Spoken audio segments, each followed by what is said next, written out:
It's time for ProAm Prediction.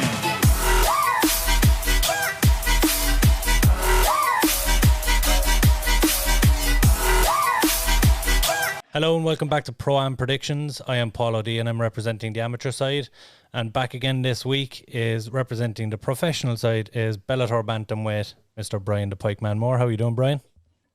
Good, Paul. I'm COVID free. Good to be back. Yeah. Good to be back. And of course we had Ryan Spillane and Liam Og generously take our place last week for the podcast, being that neither of us were available. They did an okay job, but let's be fair. I mean, we gave them the boot as soon as we were available again. I didn't even look at it, Paul. But yeah, I heard they've done okay. But I heard that a bit of beginners look with the picks. We know the picks are difficult, but judging by our records, they're difficult anyway, for sure. We need to touch on, I suppose, the fact that the upcoming fight you had with Jiri Prochazka is obviously off on May 7th. Do you want to tell us a little bit about what's happening now and kind of what led to that? Yeah, look, I was training was going as good as it ever has, and I couldn't believe how well I felt in training. So I was just so excited to get in there, but I started to feel very fatigued. And checking my recovery and my heart rate variability and all, and it was completely out of whack. So I just thought I'd overtrained. I thought then maybe give it a couple of rest days, but as the days progressed, it got worse and worse. Sore throat, sense of smell and taste went, and I was like, yeah, need to go get tested. And sure as shit, it was COVID, but it was nasty enough, but I'm okay now. Hardest part was obviously losing the fight and my family getting sick too. That was obviously the hardest part. But look, we're all recovered now. We're all looking forward to we're all better and looking forward to the next fight. You know what I mean? And I'm hoping a June return.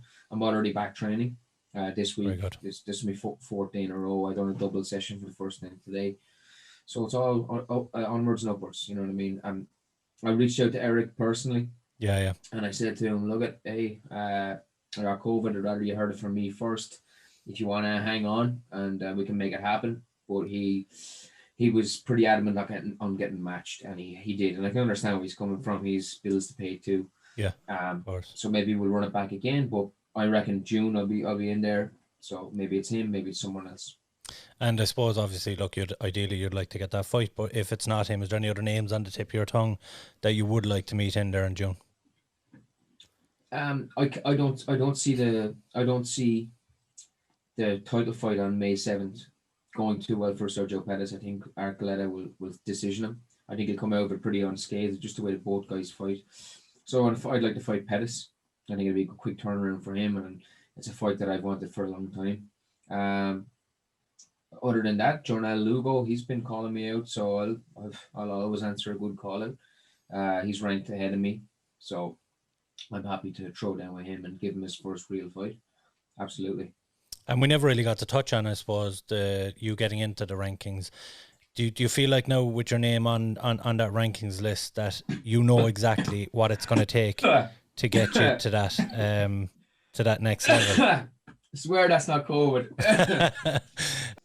Look, it's fine seeing my name on the rankings, but I always knew that I'm top 10. In fact, I think I'm going to actually fall out of the rankings on mid-May or May itself, because the bantamweight or the bantamweight division has a lot of fights on that card on May 7th, one which I was meant to be in. So you can then you have May 21st. There's another few bantamweight fights. Yeah. So there's other guys that still come in there, and me being inactive then. I'll probably fall off the rankings. So, but I'll be back in there in June. But it is, I can see myself number 10. I'm looking at number 9, who's shite. I'm looking at number 8, who I want to fight. I'm looking at all these guys, and I'm ready to take them all out to get to number 1. But to be honest, I've been in that Bellator cage more than most. I'd like to leapfrog those guys. Well, we'll see. We'll see. But it's nice being in the rankings. I heard that I wasn't put in originally because they thought I was staying at 145, but then Yeah. when I got matched to 135, then I got changed. So who knows what's happening. Well, hopefully we get to see you in there again in June, and all things going well, you get the opponent you're looking for. And we do need to talk about this week's fights, I suppose. We have an interesting enough card coming up this weekend. It's a bit of a sleeper card for me. There's 3 or 4 fights there on the main card that are phenomenal matchups, and they're just very well matched. So I suppose, look, we'll start with the opening fight in the main card because neither of us are too excited about this one, but it's a flyweight. You have Poliana Botelho taking on Luana Carlina. And I think the reason this is on the main card is because Botelho is one of the few women that possesses that one punch KO power. Yeah. And she adds that little bit of interest to that division because there's a lot of grapplers there, and there's a lot of girls that put on clinics but don't take people out. So it's a different dynamic, have that one punch kind of quitter power. But she's taking on a very tough girl in Luana Carlina, who's only 1-1 in the UFC. She has that loss to Ariana Lipski in her last one. But before that, she looked very impressive on a 6-fight win streak. And her debut win over Priscilla Cachoeira as well is what really caught my eye. And I think she's going to be a contender for sure going forward. With Botelho, obviously, the power is always going to be a factor. And I think she relies on that a little heavily. She has 5 KOs in 8 wins. But I actually see Luana Carlina coming away with a decision in this one. I think she's just a better rounded fighter, a more well-rounded fighter. So, again, Botelho could easily come out and read the script that the UFC are writing here and get that KO, but I fancy Carlina for a decision. Yeah, look, it's like you said about the card being a sleeper. It's following one of the most epic cards of all time. Last week was unbelievable. And this card, there's some very interesting fights in the sense that they're going to be bangers. There's going to be great. There's going to be great finishes. There's going to be great exciting fights. And this has the potential to be an exciting fight, but there's not many fights on this card, bar the bantamweights, who that I can see not making there's not much at stake in the sense of title contention, but there are very interesting fights. This is a good fight, though. I think this will be a very interesting one, and I actually have both Botelho on this. I think 125 to have knockout power, men or women's division is rare, so she is a little bit special in that sense. She might be fighting someone in Carolina who's a little bit more well-rounded, but I think her power will translate. I think she'll get the TKO in this. Both women, they've came up against good opposition, and both have fallen at when they have been put up and pitted against these higher opposition. So maybe it's the lack of experience. Both of them are quite, I wouldn't say they're green, but they're at the lower end of their careers yet. You know what I mean? They're 8-3 and 6-2. They're not vastly experienced just yet. So maybe it'll take a little bit more cage time, and hopefully one of these girls will get a win streak going and start challenging for belts and get themselves in contention. But I'm going to go with Botelho on this one. I'm going to go by TKO or KO in this, which is rare for 125 pound division women's. But I can see it. I can see her. I can see Carolina absorbing too many shots. Botelho with good power, and maybe finishing off with some ground and pound. Yeah, it's Botelho's lost to Gillian Robertson, the last one that has me worried, I suppose, because we all know the power's there, and I just think Robertson too easily picked her apart and found holes in her game. But there's a big difference in skill level there. Big difference in experience level there. Gillian Robertson is a step ahead, and both of these ladies are trying to get to where Gillian Robertson is, of course, and other fighters, of course, in that division. But they are a step behind, and hopefully, putting a performance and maybe another 1 or 2 fights, a streak together, could see them climb the ladder, climb the rankings. For sure. We'll move on to the bantamweights next. This for me is an absolute banger of a fight, and I know a lot of people won't say that when it comes to what's probably going to be a grappling heavy fight.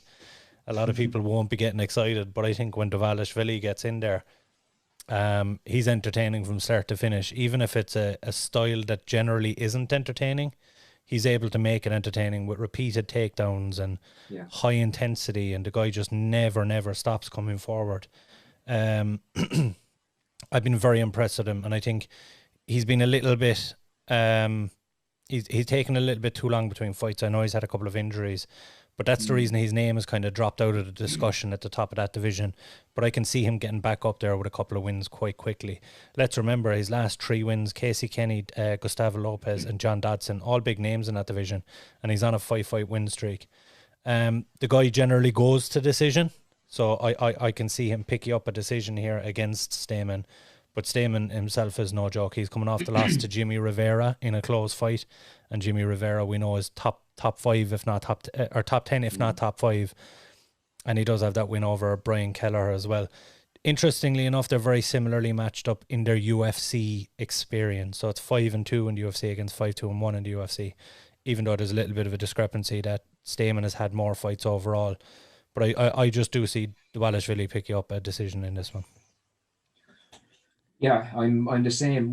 This just puzzles me again with the UFC. It's like they don't understand how good their 135-pound division. This is right down at the bottom of their main card. We've seen similarly when Jimmy Rivera fought Pedro Munoz, it was much further down. It was fight of the night without a doubt, in my opinion. Yeah. Here's a phenomenal card, and I totally disagree with you. You got 2 excellent wrestlers. What happens when you put 2 wrestlers together? They always try and box the heads off each other, and I think this is going to be the case. But I do think there's going to be lots of scrambles. Yeah. And I think that Merab Dvalishvili is the guy I'm going with in this. He's been on a tear, if not in consecutive months, or you know what I mean, because he's had these big breaks. But he's 5-0 in his last 5 fights, if I'm correct. Yeah.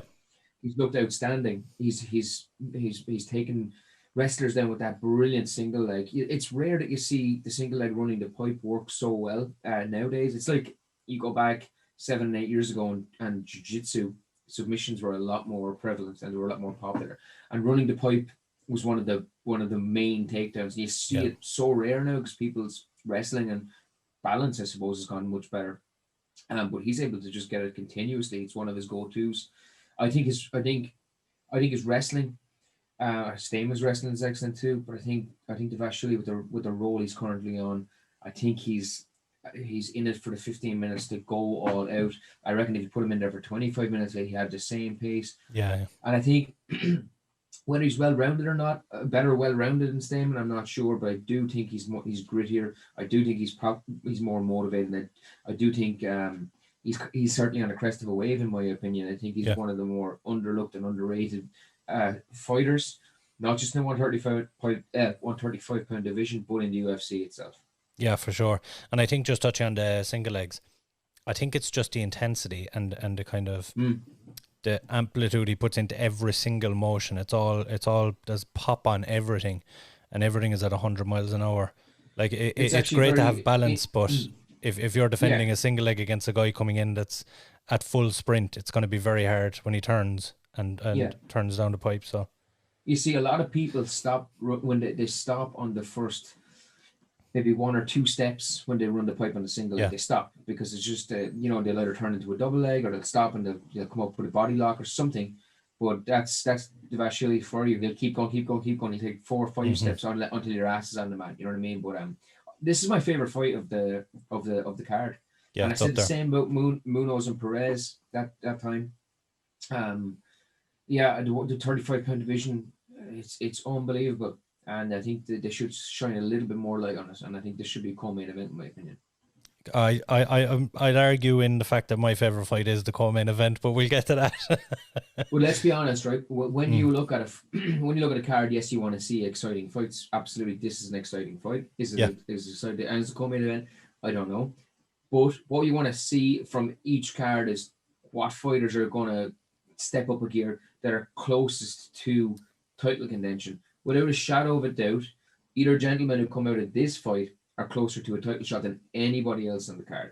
And that's why I think there should be a co-main event slot. With the exception of the main event, I would argue. Exactly. Yeah. Exactly. Yep. Dominick Reyes goes out and he puts an impressive performance after narrowly losing.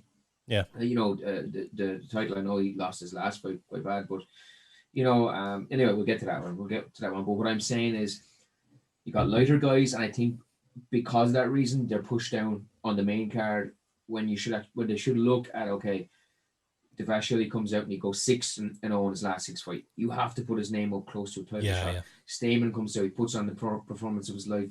You got to put him close to a title shot. Hence, they should be up further, in my opinion. Yeah, I agree with you. I think the UFC need to do a better job of selling that bantamweight division, because I think there's 5 or 6 potential superstars in that division alone. And like you said, there's 20 guys there that could be future world champions. It's just completely stacked from top to bottom. Yeah, Dvalishvili, if he gets this done, you imagine he's only 1 away. I imagine so. In a division with, there's probably 8 killers ranked above him, but yeah, but like you look at the names that are there. You still have TJ to come back. Mm-hmm. You still have Cody Garbrandt. Garbrandt is fighting. Jesus, the tall guy that just knocked out Perez. He's fantastic. Rob Font. Absolutely fantastic. No, tall guy. He knocked out Edgar last, should I say? Oh, yeah. Cody Sandhagen. Corey Sandhagen, yeah. Corey Sandhagen. You know what I mean? You look at these guys. There's so many potential fights. There's so many potential title challengers. You know what I mean? And I think this is. And you look at Munoz's last fight. I was so impressed with Pedro Munoz. You could pick any guy that's in the top 8, top 10. Rob Font, Garbrandt. There's another 2 guys that you could easily put versus the champ. And it sells. And it sells, and nobody can argue about their place. Yeah. You know what I mean? So it's and then you've got a lot of guys making noise like Sean O'Malley. Do you know what I mean? I see I'm all for Sean O'Malley then. Yeah, there you go. It's very, that division is interesting now though. Isn't the champ Sterling? Is he not going for surgery next? Yeah, so he's going to be out for a good few months. I imagine an interim comes into play during that time because of the way Peter Yan lost his belt. I imagine it'll be Peter Yan versus somebody for an interim title, and then if Peter Yan picks it up, he gets to fight Aljo for the belt. Well, it has to be the winner of Sandhagen versus Dillashaw. That's off. Without a doubt, it has to be. What? That's off. Since when? Did TJ pop again? Did he? No, TJ. What happened? TJ pulled out. He has a cut over his eyebrow. Since when? Day before yesterday. For fuck's sake! That's what I get for ignoring my phone. Yeah, which and is he getting rematched, or they're just postponing it? They're saying they're on about rematching it or rebooking it down the road. But that card, the next week's card, that was supposed to be headlining, that's falling apart completely because Diego Sanchez is out of the Cowboy fight now as well. So that fight has gone to absolute dogs. I seen Kevin Holland is trying to fight Cowboy. Yeah, what the fuck? He's trying to go down. Yeah. He needs to take 6 months off, but that's for a whole podcast in itself. We're getting sidetracked heavy here. We will move on to the middleweights. You have Christoph Jotko against Sean Strickland. Sean Strickland is a guy who's on a comeback tear. 3-fight win streak. Brendan Allen, Jack Marshman, Nordine Taleb before the accident. And he's going in against a guy who's very similar experience as him. So Jotko is 22-4, 9-4 in the UFC. Strickland is 22-3, 9-3 in the UFC. So again, very well matched. And again, Jotko is on a 3-fight win streak against Eric Anders, Marcus Barrio, and Amadovsky. I personally, I think Sean Strickland, he's kind of, the momentum he's built up is a little bit more obvious than the momentum Jotko has been kind of plugging away in the background, picking up victories. But I think Sean Strickland just has a little bit too much for him on the feet, and I do see this fight predominantly being on the feet. I think he picks up a decision against Jotko on this one. Yeah, I think it's a very well matched fight. Like you look at their records, but you also look at their experience. But for me, I think Sean Strickland has been in there against better guys. Yeah. You know, and I think he's fought better. He's won more emphatically. Yeah. And I think that I think this is going to be a striking match. I don't think either of them have too much of an interest in grappling for this. Sean Strickland is very, very hard to take down, and he's excellent hands. I think that, again, I agree with you here. I think he takes a decision, but it's a very exciting fight. It's one of those fights, again, that we spoke about, you know, how strong this card is. It's certainly not as strong as last week's. I think a lot of people are going to sleep on this card. as a result of perhaps last week's being so good, and they're looking at the names here. This is a great fight. And I think Sean Strickland, I wouldn't be surprised if he picked up the TKO, but I do see a decision. He's got beautiful hands, and I can see him. Yeah, I think a decision against Jocko. We have to remember with Jocko as well. Jocko kind of, he was just before this 3-fight win streak. He went on a 3-fight skid, and he was on the bubble to be cut. And in that Ahmed Amadovsky fight, I think was more to build up Amadovsky at that time. Yeah. He kind of went against the script there. So he has been known to upset the odds and come in there and beat a guy that he's not supposed to beat. I know there's a lot of momentum in Strickland's corner, and I think he's a fan favourite as well. So he's probably the guy that's expected to win. But it's certain, I wouldn't be ruling out Jocko completely, but I would just lean towards Strickland. I say it in every podcast, Paul. I'd love to know what's going on behind the scenes, in the sense of, like, I say it every podcast, and I had a really good discussion with a teammate and a good friend of mine regarding this mindset of me and him. When we have fought guys that we were meant to beat the shit out of, we always do have a scary moment in that fight. Yeah, where we almost take it.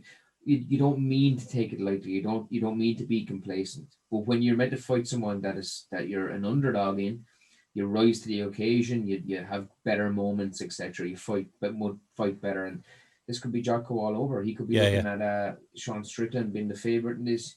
You know what I mean? I think Sean Strickland got a little bit of he probably has a bit of fan momentum as well, the way he talks and fights and things like that as well. Yeah. And I think a lot of people are looking at him for that reason. Maybe Jocko wants to upset the odds again. So, but it's a great fight, a great matchup, and another fight that a lot of people will be sleeping on for sure. Continuing on with the team, we're going completely off topic after every fight. I do have one for you here. If Sean Strickland does pick up the victory, and you touched on it there, the talking during the fights. What I would be interested for Sean Strickland next, given that he probably see himself about 13 or 14 in that 170 pound division, I think a matchup with Kevin Holland. Is he fighting a 185 in this? This is 185, yeah. All right. Well, he's also ranked at 170 as far as I know. Possibly, I could be wrong. I think a matchup against Kevin Holland next. Battle of the shit talkers.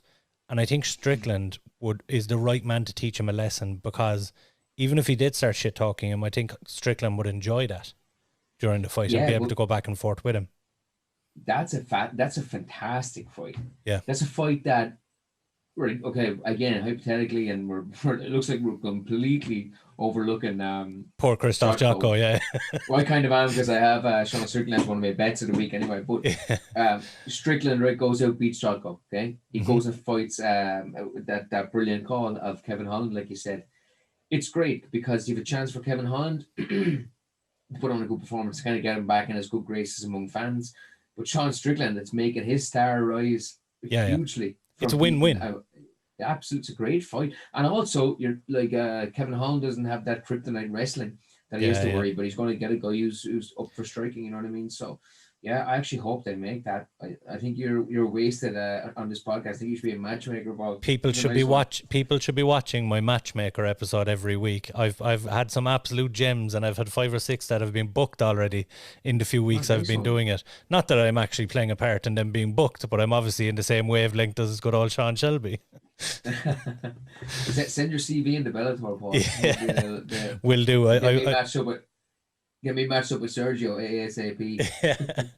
I see Rich Cho's moved on to Wimp to Warrior, which is a great move for him, and I'm delighted for him. It's great. Yeah. But Bellator are probably looking for a matchmaker now. Just giving you a little heads up there. Have an old peek at my matchmaker episodes and see, I'll drop your name, Paul. Do indeed. Right, back to the fights. We have a light heavyweight bout up next. You have Jan Kutalaba making his return after the saga with Magomed Ankalaev that went on the whole of 2020. And he's taking on Dustin Jacoby. And I feel for Jan Kutalaba in this one, because Kutalaba was he was that guy that explosive. You didn't really know what you were going to get. But he kind of turned a corner in the Roundtree fight for me, in that he looked a bit more kind of like he really wanted to win the fight, as opposed to the I'll hit you, you hit me attitude he had before that. Yeah. And then the whole thing with Ankalaev, it was a rough year for him last year. And I feel like he's been put in against a guy, Dustin Jacoby, who's just after coming into the UFC. He's 2-0 already. He's on a 4-fight win streak, and he has that power as well. He has 9 KOs on his record. But we remember as well that Dustin Jacoby, for those that don't know, had a tiny stint in Bellator. He went 0-2 in Bellator. And he had a previous stint in the UFC as well where he went 0-2 and got cut. He's a guy that obviously went back to the drawing board and fixed a lot of holes in his game and came back and looks like a killer. All that said, I would still side with Cutelaba on this. I think Cutelaba picks up a KO victory. But to be tossed a guy like Dustin Jacoby off the back of a really tough year for him mentally, I think it's a very big challenge for him. Yeah. Again, I'm going to get sidetracked here, Paul. Tell me how this ranks as a better fight against Merab Dvalishvili and Cody Stamann. This is my point entirely. You know, and because they're heavier, because there's a higher chance of okay, fair enough. But either of these men are very far off the 205-pound belt. You know, so for me, this is a perfect example. But I do like to fight. It's a hard one to pick. I've been going back and forward with it, but I have settled on Cutelaba. I think he's more experienced in the UFC. Will shine. I think he's had a disastrous last year, like you said, but he did look a lot more measured. Yeah. Against Khalil Rountree, it was a very, very tough fight. So I'm going to pick him on this. That being said, I'm not going to be putting money on it. I think either man have a very good chance in this fight. You know, if you look at Jacoby, he fought in the Contender Series. He fought a 7-2 guy. Mm-hmm. Next, he fought a 9-3 guy. Last, he fought Maxim Grishin, who's 31-8 at the time. Mm-hmm. So he's taken these really good incremental steps. Yeah, and Cutelaba is now a step up again because you're getting a very hardened veteran who's been in there against very good guys. Yep. So it is a good fight. I think it's a perfect stepping stone for Jacoby. Does he get past Cutelaba? Possibly, but I'm going to go with Cutelaba on this. One thing worth noting as well that Cutelaba's record, based on the style that he had when he first came in, which was we'll trade punches until one of us fall. His record now stands at 4-5, and last year obviously didn't help that with the 2 losses to Ankalaev. And I'd love to know, in kind of from the promotion standpoint, whether those 2 losses, and perhaps if he got a loss here, if that would count as 3 losses in a row and put him under that kind of pressure. I imagine it does, because that's how his record reads. But one of them obviously was highly contested, and they played it back and it ended up in the same result. Be interesting to see if Cutelaba and the pressure that's on him, whether he feels like he's on the chopping block with this one, given his record in the UFC. I would imagine because he's an exciting fighter and that's a testament to where he is on the card, I think. I imagine he's relatively safe, win or lose here, but he's under a lot more pressure if he does lose. Yeah, he must feel like his head's on the chopping block a little bit, but he has had viral kind of moments, you know what I mean? Maybe some of them not in fights, just been a bit of a head case before fights and things like that. And the UFC, those like him. But look, I wouldn't be surprised if Jacoby took him out. But I'm going to go with Cutelaba on this. But I think with a 15-6 record and with the guys that he's been in against, I don't think he's going to let that occasion of, okay, I have to win. I think that he'll fight smart. And like I said, he looked a bit more measured in the Khalil Rountree, and I hope he takes that same mindset and goes out and gets the win. 205, anything can happen. And I think this is a very evenly matched fight. Yep, an exciting one for sure. And I imagine one of these boys is going to sleep. That's my big prediction for this fight. We move on to the co-main event of the evening, and I kind of touched on this when you were talking about the bantamweights. This is my fight, including the main event. This is my fight that I'm most looking forward to on this card. I just love a Cub Swanson fight. Me too. Yeah. He's a vet. He's a grizzly vet, and even though you touched on before the podcast that he has those skills on the mat, and he just doesn't rely on them enough, and he doesn't go to the ground when he should in a lot of fights. He traditionally aims for a war. But he's going in against Giga Shikadze, and his kicking game is right up there with Edson Barboza for me. I think he's one of the top new prospects with a kicking game in the UFC. He's on a 7-fight win streak, wins over James Krause, not D. James Krause, with James Krause Simmons. Yeah, what's his name? James Krause something. James Krause Simmons. James Simmons, Yeah. Wins over Omar Morales, Irwin Rivera. And this is coming back. His last loss was that loss on the Dana White Contender Series where he got submitted.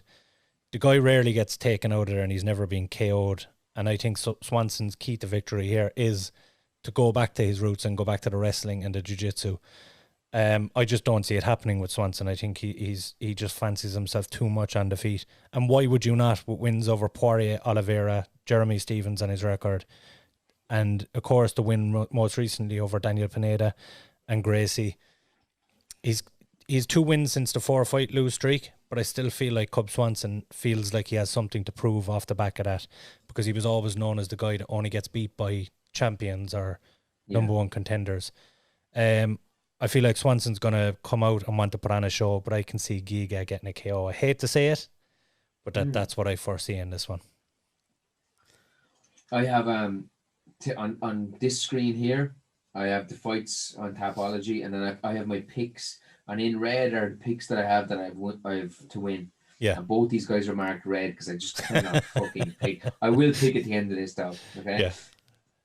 If Cub Swanson comes out and he fights smart, it's Cub Swanson's fight. As simple as that. He reminds me as of late, or not as of late, for pretty much his fucking whole career. Remember the George Gurgel? Remember George Gurgel back in the day? Yes, lunatic. Unbelievable grappler, but tried to fucking try to kickbox everyone, no matter who they were. And Swanson is not quite that, but he's pretty fucking close. He's a very well-rounded fighter. Everyone knows that. He's got excellent ground skills, but we're only ever seen it for him to get up, which he can do very well, to get back to his feet, to kickbox again. Here he's fighting an out-and-out striker. Yeah, it's simple as that. He could use this grappling edge here, but will he? I don't think he will. I think he's going to look to strike. What I think that could lure him into this even further is, I think Swanson, the hands, like you mentioned kicks, I think the discrepancy with hands with their boxing isn't major, but with actual overall kickboxing, I think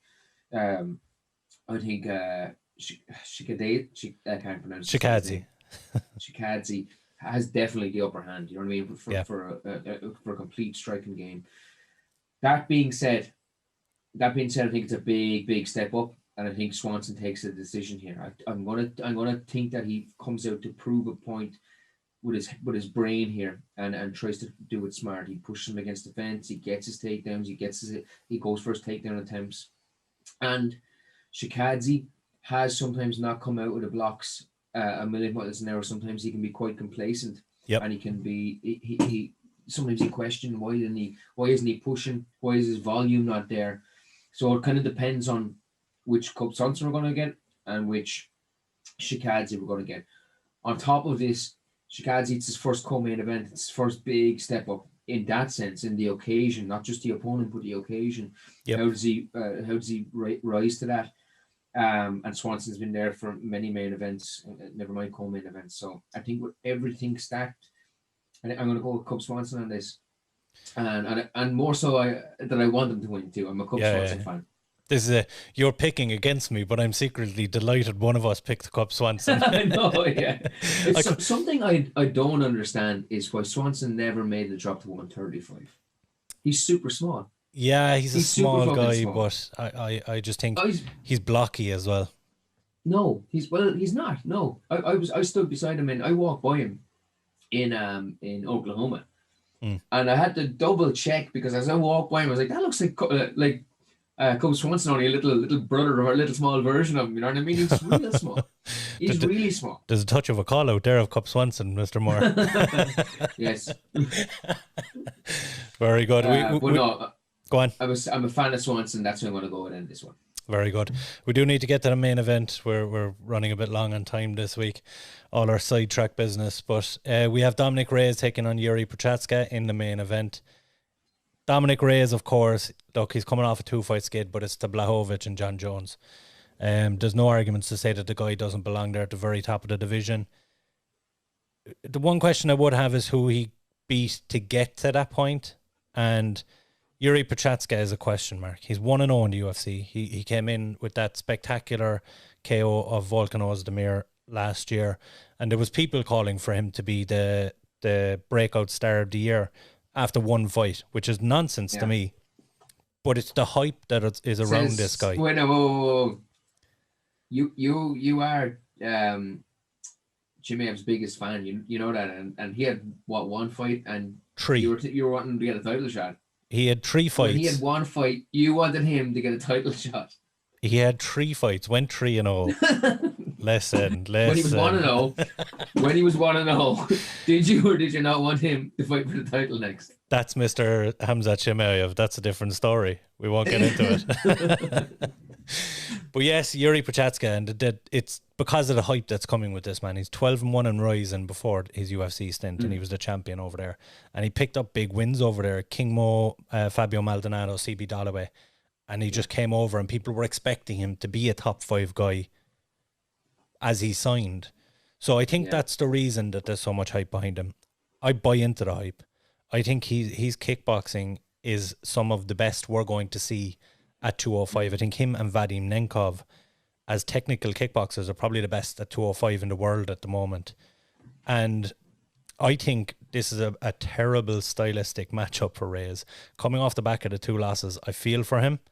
I think if he'd have taken on anyone else kind of around that area in the division, I think it's a better stylistic matchup than Jiri Prochazka, because he's going to want to throw hands with Jiri, and Jiri, for me, is just going to piece him up and probably put him away quite early. Yeah, one thing that I'm happy to see, it's September since he got knocked out. That's a decent.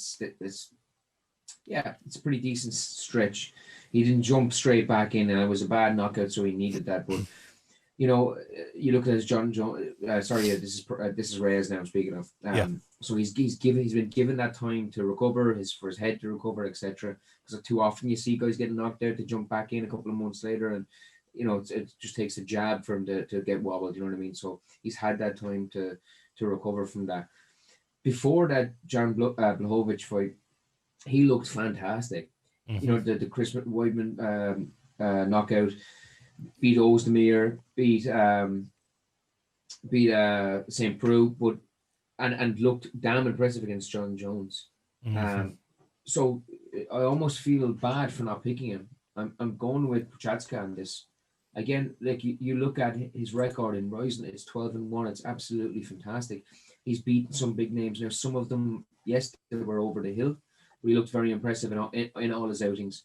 Yeah, he beat the win against Ozdemir was his welcoming to the UFC, and it was a beautiful knockout. And it was a quick 2nd round knockout. So you know, there's a lot of hype behind him. But stylistically, it's how these 2 guys are wanting to match up. And again, if it's a more well-rounded performance that Reyes wants to try and put on, he has a better chance. Yep. But it's going to be primarily fought out on the feet, and that's where I see Prochazka coming away with a TKO. Yep, we're definitely in agreement on that one. We are going to quickly do our bets of the week before we let you go. My bet of the week is a very straightforward one. I have, and I feel bad, but I don't feel bad if I get money out of it. Giga Shikadze by KO and Jiri Prochazka by KO in a double. That's a nice bet. Mm-hmm. 2 KOs. Should get nice odds for that too. I'm going with a more boring one.